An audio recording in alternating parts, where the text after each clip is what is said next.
Assalamualaikum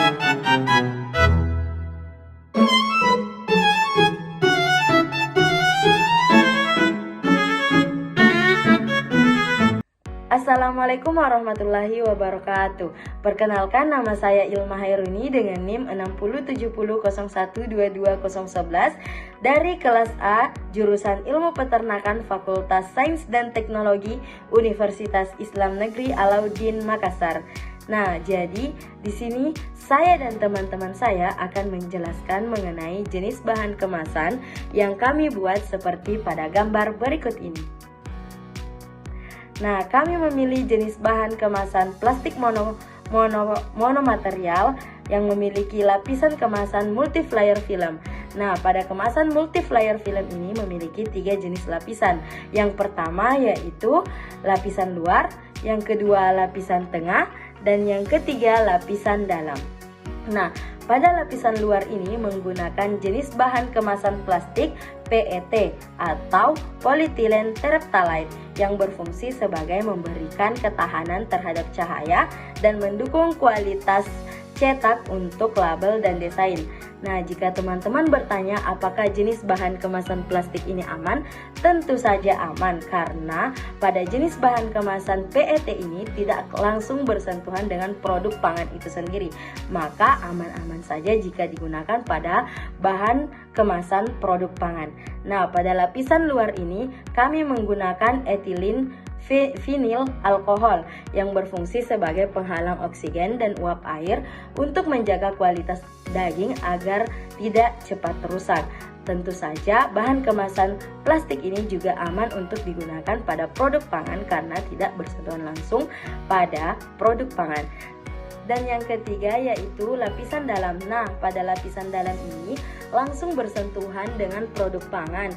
Oleh karena itu, kami mengambil jenis bahan kemasan plastik yang berjenis PE atau berbahan dasar tebu, di mana pada bahan dasar ini diolah untuk menjadi bahan kemasan yang dapat berguna bagi produk pangan kita, yang mana berfungsi sebagai sealant dan lapisan kontak langsung dengan daging dan aman untuk digunakan dan aman untuk bersentuhan langsung pada produk pangan.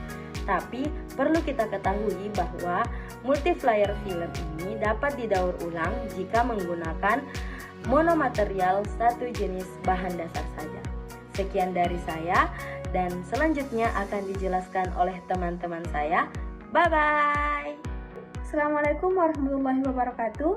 Perkenalkan, nama saya Nur Salsabila dari kelas A dengan NIM 607001220006. Di sini saya akan menjelaskan tentang bahan film yang dapat didaur ulang yaitu monomaterial.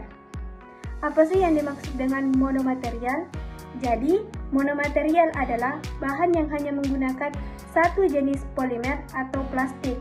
Contohnya yaitu polyethylene, yang kedua yaitu polypropylen, dan yang ketiga yaitu polyethylene terephthalate. Kemudian, apa sih keuntungan dari penggunaan bahan film monomaterial? Jadi, keuntungan dari penggunaan bahan film monomaterial yang pertama yaitu dapat didaur ulang karena hanya memiliki satu plastik sehingga tidak membutuhkan proses yang lama untuk pemisahannya. Yang kedua yaitu ramah lingkungan. Dengan penggunaan kemasan bahan film monomaterial dapat mengurangi plastik yang sulit didaur ulang. Dan yang ketiga, mendukung untuk ekonomi sirkular. Karena dengan penggunaan bahan film monomaterial dapat digunakan kembali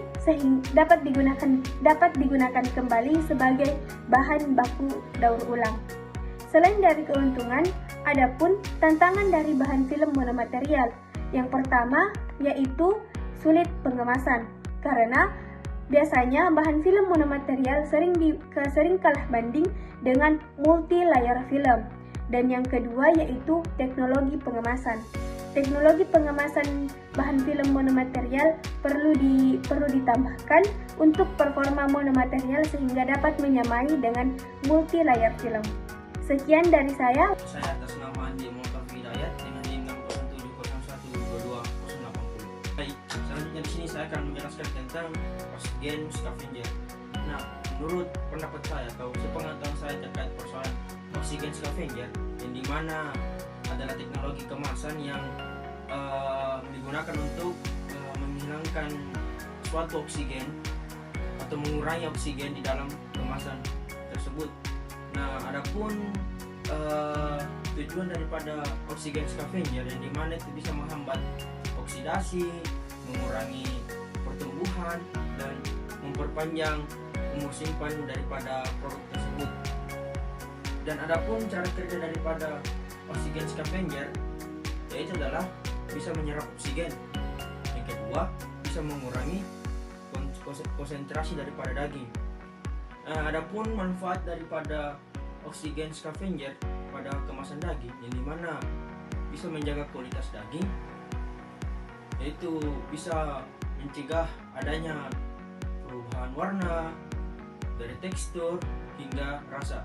Dan yang terakhir adalah memperpanjang umur simpan daripada produk, yang dimana membantu daging menghambat reaksi oksidasi dan pertumbuhan bakteri daripada daging.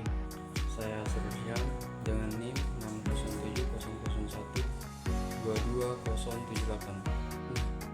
Kemudian perlu kita ketahui sebelumnya, ternyata kemasan daging zaman sekarang atau di era sekarang tidak cuma sebagai pembungkus, tapi juga bisa melindungi daging dari bakteri. Nama dari kemasan ini yaitu kemasan aktif antimikroba. Jadi selain menyimpan daging, kemasan ini dilapisi atau dicampur dengan zat antimikroba, yaitu senyawa yang bisa menghambat atau membunuh mikroorganisme seperti bakteri, jamur, dan kuman penyebab pembusukan. Zat antimikroba ini bisa berasal dari bahan alami seperti minyak esensial dari kayu manis atau cengkeh, atau bahan sintesis seperti perak dan zinc oxide. Saat daging disimpan, senyawa antimikroba ini akan bekerja aktif melindungi permukaan daging dan kontaminasi mikroba. Adapun hasilnya, daging jadi lebih awet, lebih higienis, dan tentunya lebih aman dikonsumsi. Ini sangat penting buat produk take away atau daging yang dikirim dalam waktu lama. Jadi teknologi kemasan seperti ini mampu membantu